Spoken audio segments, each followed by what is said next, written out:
Luxury marketing has convinced us that expensive equals better, but today I'm flipping the script. You're about to take the ultimate fashion eye test. You'll see two aesthetically similar pieces.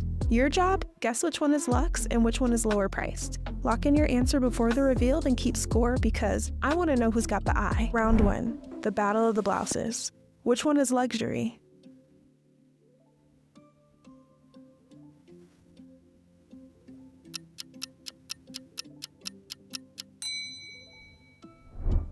A is luxe at $525 and B is less at $140.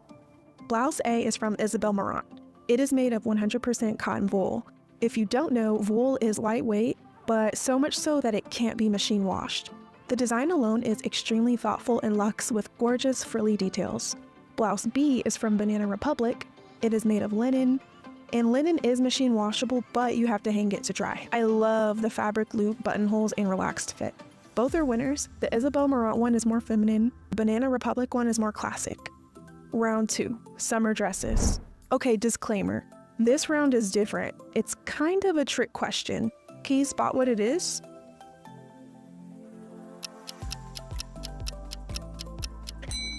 They're both designer. A retails for $328 and B retails for $375.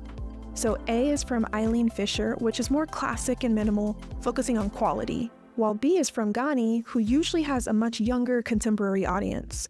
The Eileen Fisher dress is constructed of silk that can be machine washed, and the stitching looks very clean and tight. This looks like a dress that would layer beautifully and be worn year-round with ease. And it doesn't appear to be lined, but it looks like it has French seams. So it's very breathable for the summer, and as long as the silk weight isn't too sheer, this would be worth the splurge. The Ghani dress is 100% polyester. While the design is pretty, it's not overly complex, so there is a huge markup here. Currently, it is on sale for $132, which I think is a more suitable price for this piece. And from a non-elitist perspective, polyester can have serious consequences on your health because it is plastic with loads of chemicals and processing, etc. So even if you don't give up about the environment and the pollutants polyester causes, listen. As someone who still wears polyester and understands it can sometimes be unavoidable, simply try to limit it as much as you can. Which brings us to round 3, the swimwear showdown. Which one is luxe? Which one is less?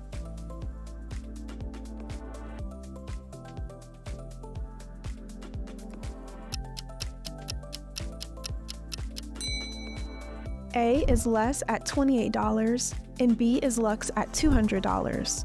And these prices are just for the top, not for the full set. This is another category that gets a little tricky with materials because most swimwear is made of a synthetic material. Cotton and other fibers aren't necessarily suitable for swimwear because they're too absorbent. So yes, both of these are made of synthetic materials, but for this, the devil is in the details. Sort of. A is from Target. B is from Agua by Agua Bendita. The Target swimsuit is surely going to do what it needs to do. It has an underwire and shearing at the bust. I would buy this for sure. Now let's look at the Agua swimsuit. She has imitation pearls on the straps, and this is one of the biggest things, a placed print.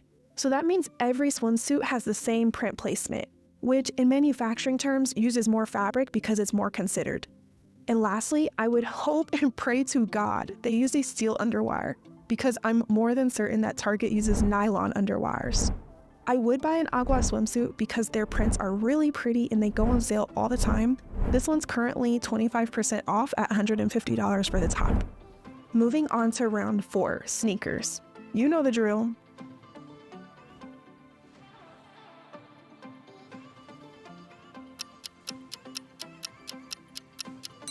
Lock in your answer. A is luxe at $1,000, B is less at $140. A is the Orbit sneaker from Bottega Veneta, B are the Ash Kabuki sneakers. And Asics also makes a similar shoe that's kinda similar to the Orbit sneakers, but that would have been too obvious. For sneakers, I'm always looking at soles, because from a manufacturing perspective, the mold fee for the sole is an enormous investment for brands, and every single size needs a different mold. So on the Bottega Veneta website, it says the sneakers are made of the finest materials, and I believe them. Bottega Veneta has proven to be supreme with craftsmanship. So if you have an extra $1,000 sitting around, yes, absolutely. Then the Ashkabukis look very similar, even down to the soles. These are the most similar soles I could find. And the laces look a little bit more generic than the Orbits, but that can be switched out. Overall, this looks like a great shoe, well worth the $140. Lastly, round 5. Camis!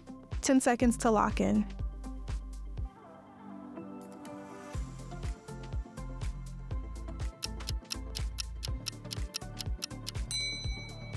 A is $325 from Auger, and B is $60 from Abercrombie & Fitch. I'm not gonna waste much time on this one because they're both polyester. They're both lined though. Auger says take it to the dry cleaners only. Abercrombie said you bet not take this to the dry cleaners. They're both pretty, but ultimately a fail because 1, the fashion designer in me is seeing a fun weekend DIY project for the Abercrombie top. And 2nd, don't ever spend hundreds on polyester. Auger seriously could have used viscose, rayon, or some other sort of silk alternative, and I would have justified the price a little bit more. Think of your clothing as an investment, not just something you need for your best friend's baby shower or your trip to Greece. When you make strategic wardrobe decisions, you'll usually always have something to wear for occasions across the board. Before you buy, consider how many times you might actually wear it. Imagine the various occasions you have in your life. Where does it fit in? About 85-ish% of your wardrobe should be clothes you rotate regularly. The others are also versatile items, they're just reserved for certain events. Alright, so spill. How many did you get right? Were you humbled or did you slay? Drop your score in the comments and let me know if we need to run this back for a part 3. I'm down if you are. Don't forget to like if you learned something new today, subscribe if you're ready for more, and share this with that bougie friend who thinks they can't be fooled. See you cutie pies next time. Bye!